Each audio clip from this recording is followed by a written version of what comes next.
वो किस्सा जिसके बाद राष्ट्रपिता महात्मा गांधी नाराज हो गए थे। वो किस्सा जब गांधी जी को लगने लगा था कि कांग्रेस पार्टी को अब उनकी जरूरत नहीं है। वो किस्सा जब राष्ट्रपिता महात्मा गांधी भारतीय झंडे को सलाम करने से भी मना कर दिया था। आप और हम यह बात बखूबी जानते हैं कि देश की आजादी में महात्मा गांधी जी की भूमिका अवर्णनीय रही है। लेकिन आखिर ऐसा क्या हुआ था कि राष्ट्रपिता महात्मा गांधी ने अपनी ही पार्टी कांग्रेस से नाराज हो गए थे? हम आपको बताएंगे इस कहानी में। उससे पहले नमस्कार, आप देख रहे हैं जनता जंक्शन। आपके साथ मैं हूं नीलांबर पाठक और कैमरे के पीछे खड़े हैं विशाल। लौटते हैं कहानी की ओर। साल था 1947। कुछ ही महीनों के बाद सालों से गुलामी झेल रहे भारत को आजादी मिलने वाली थी। पूरे देश में आजाद भारत के सुबह को देखने की दीवानगी चरम पर थी। देश आजाद होने वाला था, लिहाजा भारत को राष्ट्रीय ध्वज को बनाने का वक्त आ गया था। सत्ता के प्रहरियों ने इसके लिए कदम उठाया और 3 रंगों वाले भारत के आन बान शान के रूप में झंडे को जारी कर दिया। झंडा 3 रंग का था, केसरिया, उजला और हरा।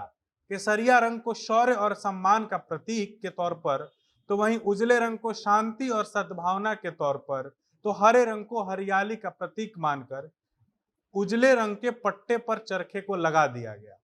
जिसके बाद झंडे का निर्माण हुआ। लेकिन फिर एक नया विवाद खड़ा हो गया।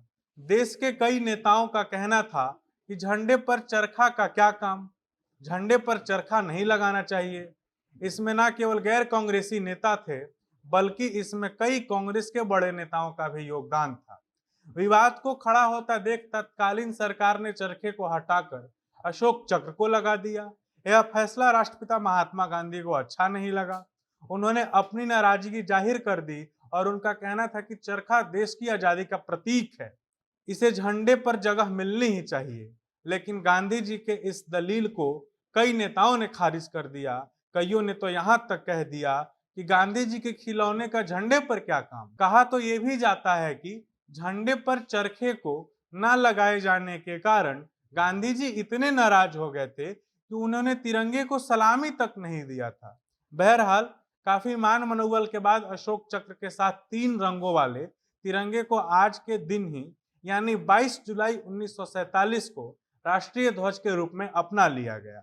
चूंकि आज का दिन भारतीय इतिहास में खास है, आज ही के दिन भारतीय तिरंगे को मान्यता मिली थी, इसलिए हमने भी सोचा कि तिरंगे झंडे से जुड़े कुछ अनछुए, अनजाने, अनसुने किस्से को आपको बताएंगे। जैसा कि हमने पहले ही कहा था कि आज ही के दिन यानी 22 जुलाई 1947 को पहली बार भारतीय झंडा को राष्ट्रीय ध्वज के रूप में अपनाया गया था। राष्ट्रीय ध्वज जिसे गणतंत्र दिवस व अन्य महत्वपूर्ण आयोजनों पर फहराया जाता है। अब आप झंडा तो फहराते तो होंगे ही, तो आपको यह जान लेना चाहिए कि झंडा फहराते समय किन बातों का ध्यान रखा जाना चाहिए। तो पहली बात यह है कि तिरंगे के सम्मान में आयोजित उस सभा में बैठे लोगों के मुंह के दाहिनी तरफ झंडे का मुंह होना चाहिए। वहीं 22 जनवरी 2002 को भारत के आम नागरिकों को प्रत्येक दिन झंडा फहराने की अनुमति मिली थी। यदि और किस्सों की बात करें तो किसी भी परिस्थिति में झंडा यदि जमीन पर टच होता है तो वह झंडा का अपमान माना जाता है। इसके लिए भारत सरकार द्वारा कड़ी सजा का भी प्रावधान किया गया है। इसलिए झंडा ले जाते समय आपको ध्यान रखना चाहिए कि आप झंडा को किसी भी प्रकार से निरादर ना करें।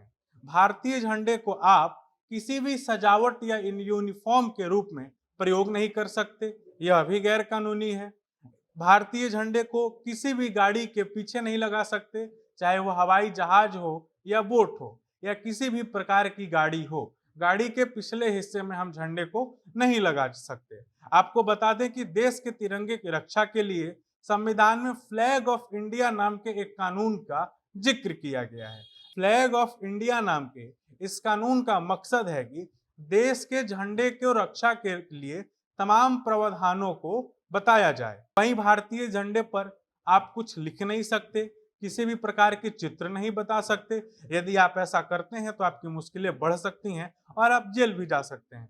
इसलिए भूल कर भी तिरंगे के ऊपर कुछ भी ना लिखें। अगर हम बात झंडे के निर्माण की करें तो भारत में एकमात्र ऐसा शहर है बेंगलोर जहां झंडे की निर्माण होती है। हुगली में स्थित एक कंपनी है जिसे यह लाइसेंस प्राप्त है कि वह झंडे का निर्माण करे और इसे पूरे देश में सप्लाई भी करे। हम भारतीय झंडे को किसी भी दूसरे झंडे से ऊंचा या बराबर में नहीं लगा सकते।